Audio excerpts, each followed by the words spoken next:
Hey there, everyone. It's Jody Sutter of the Sutter Company. I always feel like I'm always a little worried I'm not matching sort of the rock and roll level energy of my intro, but we're going to try really hard today. So, welcome back to another Just Ask Jody live.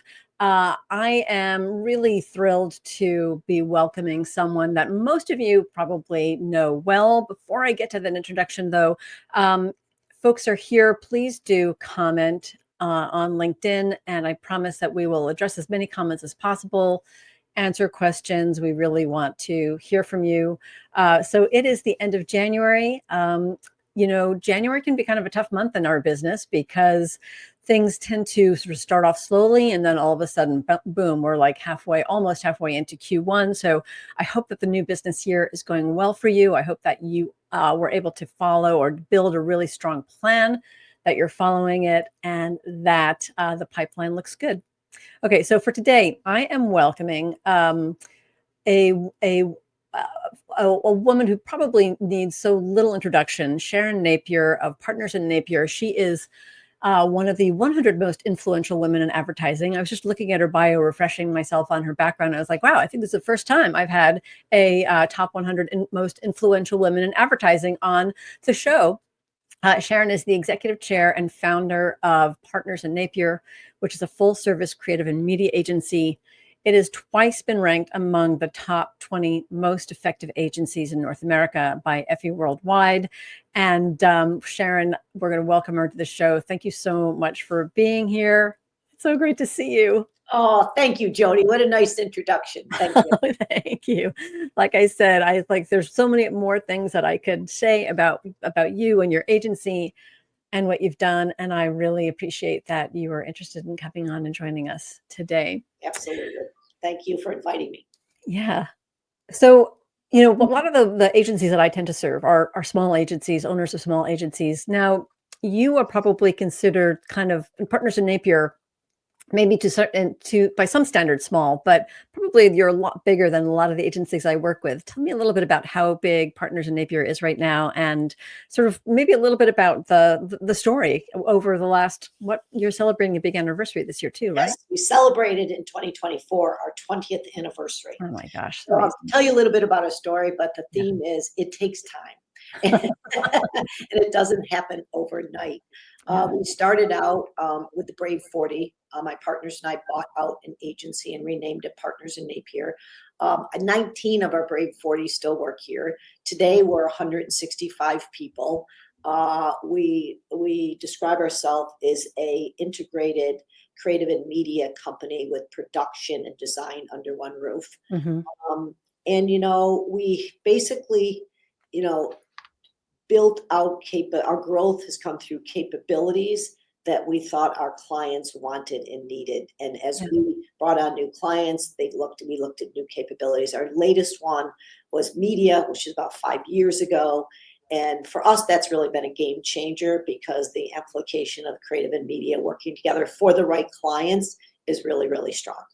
Yeah. And I think also you're probably on the right side of a lot of cyclical trends in our business, but I think we're coming back into the cycle of remarrying media with creative, because I think probably a lot of us could argue that that's where it belongs. Yes. And it's comms planning and how do you even present to a client? We have so many channels as an integrated agency. We have so many channels we can activate through without media, putting the audience at the center of everything we do, without creating a comms plan to engage with that audience or audiences, and then drive it through the right channels. So when we present, that's really, really important to everything we do. Yeah. Well, today I was inspired to invite you on partially. I'm going to give a little bit of background, partially because of a presentation that you did, I think within the last year or two, at a 4A's conference, and it was called Brand as a Verb. And it was about the importance of an active, well-maintained, well-nurtured brand for an agency, and the importance, the role that plays in an agency's growth and success. Yes. One of the things that you mentioned in the presentation that I thought was really interesting is you talk about a brand being a million macro and micro actions. And I just thought that was such an interesting idea. And of course, I unfortunately did not have the benefit of being there live for the presentation, but I was sure if you would do the favor by telling us a little bit about what that means, especially when it comes to an agency, branding an agency. Yeah, I think it's as simple as what we say to our clients. Sometimes Mm. everything we do must be on brand. And when it's off brand, you can feel it, right? Mhm. Yeah. And and creating your own agency brand is, it's if it's not authentic, you can feel it, right? Yeah. So authenticity is so important to that. So for me, the micro and macro, the macro really is having a clear sense of purpose and really an identity that that just drives everything. For us, we're all about leaving a mark. We leave a mark on people, business, and culture. And our superpower is we get to the good stuff faster to drive business impact. And then our proof point is we spent a lot of time in the last 8 years doubling down on Effies so that Mhm. we were ranked one of the top 20 most effective agencies in North America. So we weren't just saying it, we also created a proof point through our work. So we Yeah. like the Effies, it's the gold standard, Yeah. it's the barometer of great creative and business impact. So they were all aligned. And so, and then, for us, talent and culture are huge. Yeah. So that little micro and macro things that you do every day, because we can't deliver if we don't have a vision and a Yeah. purpose that we live by and a set of values that we run our agency by. Yeah. I think that's really interesting, and I think it also touches on, this idea of a narrative, that interplay of macro and micro, and I talk about that a lot with my clients, that this narrative that you can influence, but you can't control, the narrative being the thought bubble that appears in someone's head when they think Partners in Napier, or any agency brand name. And, one of the frustrating things that I see are a lot of agencies who try to be what now it's interesting because I don't want to confuse this because you said you evolved based on what your clients needed. But what I also see are Our agencies capabilities evolved. Okay, so capabilities evolved. Yeah. not who we are. I mean, of course Yeah. we evolved. We evolved as leaders, we evolved as an agency, we evolved in our expertise, but we stay true to who we are. Yes. Yeah. So that authenticity, because I think that I don't think any agency sets out to be inauthentic, but there's this sort of enthusiasm for giving a prospect Yeah, what they want to hear. And that ends up often not being authentic. yeah. So yeah, I think that's really important. Did you find that you had to stop saying things or stop communicating things that maybe you wanted to be able to say, but you decided that that's just not authentic? We can't say that, or Well, maybe yeah, can't say you that know yet. what? I can say this for every agency that is not in a major market, right? I'll tell you a story, and today it doesn't matter because we live in a hybrid world. But Yeah. forever, how do we tell the story that we're an agency from Rochester, New York? So Yeah. we started by saying we're an agency from New York, but not that New York. We're an agency from New York, but not that New York, and that's why we're different. We stopped talking about where we are altogether. And then we decided that we're from Rochester, New York. Yeah. And our vision is to create a nationally respected creative company for our work, a creative and media company for our work and our way. And we're going to own it. So we just owned our story. And it was so much better than Mhm. trying to like, where you're from, where you're not from, who cares? Yeah. Great talent works for great agencies. And we all have talent that lives in our cities and talent that's hybrid. So Yeah. Do you think that's also been I don't want to, for want of a better term, easier? I was trying to avoid the word easy, but has it been a little bit easier or more accessible post COVID when I think clients are now more accustomed to working with their teams and agencies remotely? yes, I think Yeah. so. And we did something that was really important. We put offices in New York City and Boston. So mostly, our talent and our hybrid talent are around those offices. And if our clients can choose where they want to meet us, Yeah. so, but 100% easier after COVID. Yeah. Yeah. You mentioned talent again. You also talked about talent earlier. I think that talent is also it is both an essential differentiator, and yet I also think it's a story that's not always well told. But I think that you guys do it well with, um, the original, that team of 40. Tell me a little bit about how you describe your team and their experience and how you guys work together. Oh, well, our whole, we are part of Project Worldwide, which is an Mhm. independent network. And we talk about having a founder's mentality and spirit. In fact, every founder runs the 15 agencies, and not that it's the founder, it's the spirit of the purpose. And that's a Project Worldwide Yeah, but it, idea it concept. Okay. trickles right down to the agencies. Every agency has its founder. Yeah. Founder stays. It's not a buyout situation. Yes. It creates a sense of purpose and belonging. And we run very independently, but have these agencies, that can be a phone call away. So I Yeah. really think that, just, I'm sorry, I forgot the question. What was the exact question again? Just the talent and sort of how you describe the, Really the talent. And team and their experience. I think today people, great talent wants to work on really good business, Mhm. which, we've had a 5-year strategy of leveling up and really, really doubling down on our verticals and Yes. creating, hiring talent to run those businesses and creating a really good culture. So we have what called our Hive Days, and we Mhm. all get together 4 times a year in Rochester. Yeah. We have 30 hybrid workers. We, as SMT, will be visiting our remote offices, so we're together. I really believe we're humans, and Yeah. at some point being together and knowing each other and building trust and connecting, all the things that we say to our clients, right? We got to Yeah. be together sometimes. We have to do this. We have to plan. We have to be in a room. We have to Yeah. break bread. I mean, I'm 100% Italian. You got to eat, have a dinner together, right?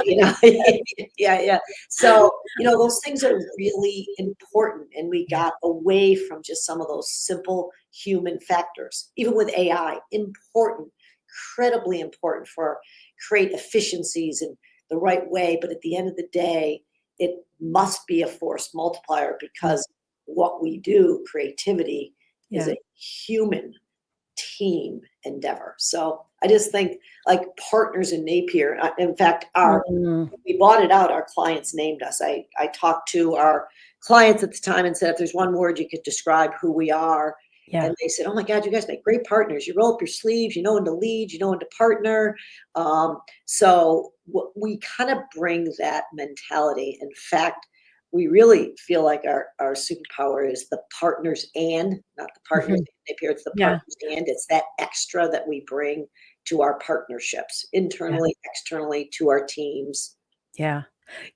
I also think it's just a wonderful point because what even what the name does is it sends a message that is so much more compelling than a paragraph or sentence or two that talks about your focus on partnership and leadership and rolling up your sleeves and which anyone can say because talk is cheap. But you put the name on the door, Partners in Napier, it implies again that sort of that undercurrent of narrative that says this is an agency that puts its people first. Yeah, it's a North Star. It's kind of right Yeah, there every day, right? yeah, yeah, 100%. The Hive days are those? Is that to work on the Partners in Napier business, or is that to work on client business? Well, I do believe you have to run your agency like you run a client. So you do have to Yeah, spend time on your own business. So we yeah, can talk about that. But no, this is about us getting together, and it's a little of both. yeah, It's community, it's learning, it's working on our clients' businesses. yeah, We always try to create, and celebration all at the same time of each other. yeah. So it's a combination, but the teams do for a day all get together and just really focus on their clients' businesses. Out of curiosity, how do you use that? If you use it, I assume you do. How do you use that in a new business pitch and say a proposal or a presentation or any type of sales or marketing material? Because we often get asked, how many times do you have a policy? How many days do your clients are asking more and more about what your work policy is? And, our work policy is 2 days a week, but Yeah, we go beyond that. yeah, We believe in connection and community and learning, and we live that. and this is what we do. And we give them 4 or 5 examples of what we do. Honestly, it goes a lot further than you would think. It's like they want their teams not sitting at their kitchen table all the time. They want their teams knowing they're together, especially if you have a client that is in work 3-4 days a week. They want you to have some policy, Yeah. some way of bringing that together. And we talk about how often we want to be with them quarterly. Yeah. I'm sort of diving down the rabbit hole a little bit on proposals and what clients ask for in a pitch situation, but this is oriented towards new business, so I hope you'll indulge me. Oh, yeah. But when you say what the clients want, I mean, I'm sort of imagining when we get a brief from a prospect or an RFP from a prospect, and it asks I always think about the explicit versus the implicit asks. So the explicit ask is, what's your office, your work from home versus work in the office policy? How often does the team get together? Like that kind of thing. And what the implicit message is, we want our team there, or we want to know where our team is. Yes. So the fact that you have these hive days, that I think also I imagine probably grew out of ultimately a client need. You realize wow, we really need to be together if we're going to be the best team possible. And I think that probably sends a fantastic message. And we have a visual. Think about a beehive. Bees come in and out. So Yeah. you're working from home. You're working from the office. You're working while traveling. You're working while out on research with a client. It's this center point that we keep coming back to. I really love that too. I think that's great because the visual of the hive, well, is totally perfect for this concept.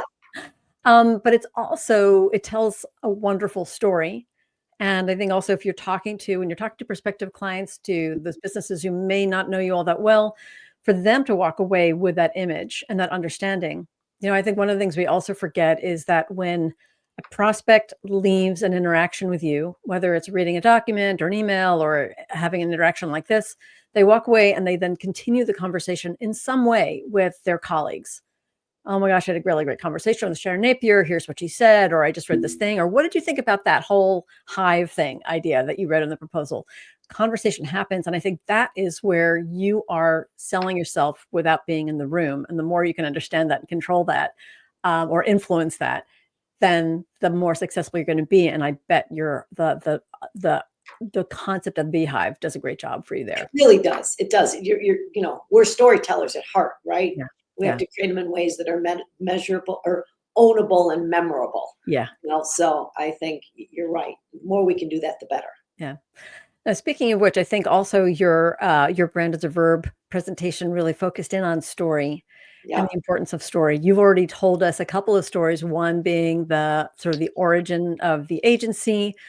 How does that come into play especially when you are talking to a client or a prospect that's interested in maybe hiring you? We talk about, how we came to be with the Brave 40, and they love it. And we have one of our original signs with a plaque dedicated to the Brave 40. And we think about it as, the Notre Dame sign when you hit it, when you go through, like it's a reminder every day of who we are. But we really talk about it in terms of our founding philosophy. And, I grew up in a family-owned business, and we worked all the time in the family-owned business. And the joke is it was professional hair care. So, so I got to work. Because of your amazing mane of hair that you're so lucky about. Really? But my father used to always say to us, no one is successful on their own. So it actually brings to life the partner name. It's like no one's successful on their own. We talk about it with clients. We tell stories about what we need to do to be good partners. And if you think about what's happening right now, with all the studies out, that the 4A's has done and ANA about the cost of the pitch, clients and agency, we need to invest in that partnership and being good partners. And you see now that clients are bringing in marriage counselors, I'll call them, to if there's any issues, to really get to the heart of it. And honestly, I think it's wonderful. Yeah. Because, it takes two to be really good partners. And if we can just spend a little bit of time doing that, like we're going through one right now, and I can't wait to get results back, and for us to sit down at a table and for the client to say, here's what we could do better. We can say, here, we could do better, and then change some of the ways in which we work moving forward. I mean, Yeah. that's what it's about, right? I mean, it must be a little bit unnerving as well. Yeah. Yeah. Because, let's face it, either sides can't be totally honest, but that's an Yeah. exercise in being diplomatic, and that's an exercise of creating influence without control Yeah. and the willingness to listen and learn. So, yeah, it is unnerving though. I think this is also going a little bit away from business development, but I also think that when you can, in those situations, when you can also come to the table, especially if you can come to the table proactively, with a potential issue, um, to say like, "Hey, look, we like either we as an agency probably underperformed here, or we as an agency don't feel like you're using our full capabilities, or you're using our capabilities in the wrong way, or I don't know if we're right for you anymore." I find often that, first of all, it spurs a conversation and it takes the burden off of the client to have to like, oh, deliver bad news. And then it opens the door for, maybe a parting of ways, but more often than not, I find it opens the door for a conversation about how do we make this better? How do we change this and make it better? Yeah. Yeah. Yeah. I agree. I agree. I think also, I think marketers, I think it's exciting to go through an agency review and maybe change agency partners, but it's also really risky. I'd love to hear your thoughts about that as well. Like, do you ever approach, business development or even maintaining your existing relationships, knowing that, I want to make sure I phrase this the wrong way, or the right way rather, that you're not, this idea that you both have something invested in the relationship. And I guess you did sort of talk about that, but I'd love to hear your more thoughts on what that investment really means to you. Yeah. I mean, we try in our onboarding to talk about principles of working together and what does a good partnership mean. And we try to really, like, we start out with some principles, but we try to build them together. That's, Yeah. We find if we don't take the time to do a really strong onboarding once we win a piece of business, the whole year it's just there's something a bit off. And let's face it, in today's world, we're trying to do more with less. We're trying to do things faster and faster. Yeah. So the ability or the idea that both of us want to skip a 3 to 4 day onboarding session is understandable, but we Yeah. really, really try to hold our ground on that Yeah. because that's when you get to have those conversations. We even have what it's called these, client relationship interviews. And it's like, how do you like to work together? And simple things like, do I want page numbers on my deck? Do I like to get something late at night or first thing in the morning, nothing on the weekend? I mean, these are like such simple little things. But I'd rather hold it until Monday morning at 7:00 and I'll send you everything. So just Yeah. they're important in today's world. Yeah. Yeah. I just want to send shout out a little quick reminder to the folks who may be listening to us live, watching us live, is please do send in comments, questions if you have any. Today, I know, Sharon, we sometimes I go over, but today I know you've got a hard stop at the bottom of the hour. So get your questions in now. I would love to ask you, because I think it's always really interesting. I know a lot of agencies, but I also, as a smaller company, I only work with a few agencies at a time. So what's always interesting for me, and I think for the folks listening too, is to know your perspective on what is most challenging about new business now, and maybe how you're addressing those challenges and what you're doing that you're finding is innovative and maybe working unexpectedly even. I'm gonna just back up a bit because Sure. brand is a verb. It's the 1,000 big and little things you do every day. Yes. New business is not a silver bullet. There's not, well, I'm going to do this year. And you, Jody, you talk about that all the time, but it's a combination of your new business wins, the current clients you have, past client referrals, verticals you're in. If you're within a network, what's that? Your point of view, your creative awards, it's all of it, right? And I call it the new business ecosystem. Yeah, it's a bit right. And it's all those things. And we always take our 10-box strategy and we say, or what are our 3 to 4 focuses for this year? Not that the others go away, but Yes. as a mid-sized agency, we can't do them all well, No, right? no. And one thing that we've been really, focusing on is how do we create our own pipeline? How do we make sure we create our own prospecting, which is hard because, our new business team is 3 people, me and 2 other people, right? Our growth team. So, and of course we have, thought leadership pieces being done and other activating teams. But it's like, we have to look at our verticals and say, well, this year we won travel and tourism and we won in the QSR fast food. So now we want to go over here and be in more technology and health tech. And so we really got to, we try to look at and balance our portfolio and where we want to. Do you have any advice for 25? Yeah. I hadn't realized I was actually going to be showing that publicly. Kirsten, I hope you don't mind I did that. But yeah, but that's a great question. Okay, here's my advice, Kirsten. We just won our first really, really big notable client, and that was Royal Caribbean. And it took congratulations. I worked with them back in the day when I was at okay. It took us 20 years. Congratulations. So it's a journey, and we had been prospecting them for 5 years.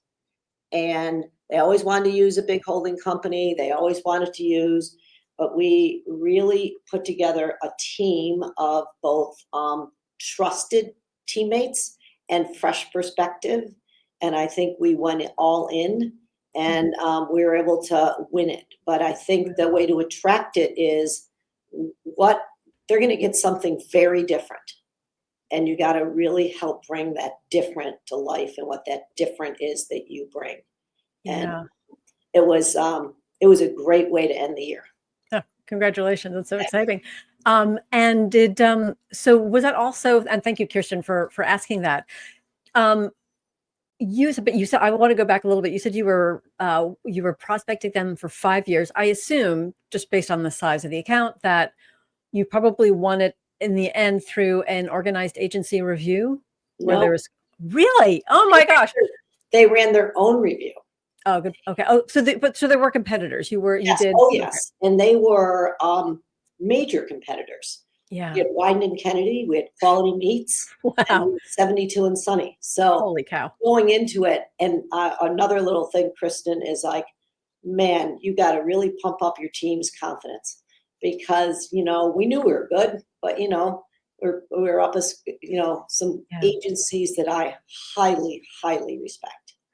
I have a question. How did you, from day one to, end of year 5, any ideas, any advice on how you maintain that relationship when they weren't looking for a new agency? I think we had a couple connections that were really warm leads and we kept them. Okay.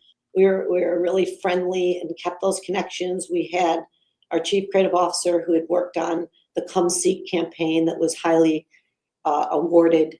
Yes. And so we just, I think it was just the right connections, need some help, we're here, you need some thinking here, but just, and kind of that balance between selling and keeping the relationship warm. I mean, it's really, sometimes it's not rocket science. Sometimes I wish it was, because then it's like, oh, here's the magic formula. Here's the equation. But consistency, the right message to the right people, and sort of often enough that you're getting them at the right time when it does come around. They're like, you know what? Partners Napier have always been there for us. That's what I'm assuming they probably said. I remember years ago having Chuck Porter come into our agency and give us, he's a friend of mine on the 4As, and he came in, and Partners Napier had its 10th anniversary. And he said it took them 20 years. I think it was Burger King. And he told the story. So I think we got to remember that even the most famous agencies, it took them a long time to get there. Yeah. Yeah. Don't take it personally if they're not if they're not getting back to you by email. If they are, I do believe if they fit an agency's ideal client profile and you can add value, I always say, just pretend just pretend you're in a dialogue. I Keep know. offering them good information, yeah, and good value, and keep the dialogue going. Yeah. And don't get monkey brain. We certainly do. Yeah. You can respond, oh my gosh, blah, blah, blah, blah. And you know what? We are in a business where we take it so personally. Yes. It makes us good. Yeah. And it's also like our biggest weakness and our biggest advantage, That's right, because we care so much. Sharon, this has been so great. Thank you very much. If people want to follow up with any questions, is it okay in the notes if we add your email or your LinkedIn profile so that people can reach you? Absolutely. Okay. Please do. And honestly, I can't believe how quickly it's gone. So I know. feel free to follow up. It's my favorite topic. And Jody, Okay. thank you for having me. And thank you, Megan, for throwing that up. My team member threw that up on the screen. And maybe, I think what would be really interesting is I would almost do like a step-by-step walking through, say, like a Royal Caribbean, how from day 1 through year 5, what happened, when it happened. So maybe we should do that on the next LinkedIn Live if you'd be willing. Great. Great. Thank you so much, Sharon. Take care. Bye. And thank you for joining. Thank you, Kirsten, for your question. And if you guys who are here have any other questions, again, put them in the comments, and we'll be happy to address them post-event. So for you folks who are, again, into January and thinking, you know what, new business isn't getting off on the positive foot that we thought it was going to, and you'd like some help and support, I welcome you to reach me. You can also connect with me on LinkedIn, add a comment, or you can also book a complimentary call. Always happy to offer that to agencies like yours, owners of small agencies who are looking to control their business development destiny. You can email me at jody@thesuttercompany.com. You can also open up your mobile phone and scan that QR code. Hopefully it was up there for long enough. And just book an appointment with me. I'd love to talk to you. Okay, so for next month, we are going to be talking about referrals. And my guest is Audrey Kwan, who, like me, is also a strategist and coach working with small agencies. She has been building her business around the power of referrals and an active referral strategy and referral programs. I think getting referrals from your network is one of the best ways for small agencies to build a pipeline and generate new business. What I also find, though, is that for it to really work well, it's got to be strategic, and you've got to have an active plan around it. And Audrey has been developing a really interesting framework. So we're going to be talking about referrals, how agency collaboration is really the key to helping to build a healthy pipeline. And so that's February 18th. We'll be posting that event soon, and you can RSVP for that. All right, that's it for this Just Ask Jody. I really want to thank Sharon so much, Sharon Napier, Partners Napier, for being with us today. Let me know how I can help, and I look forward to talking to you guys next month.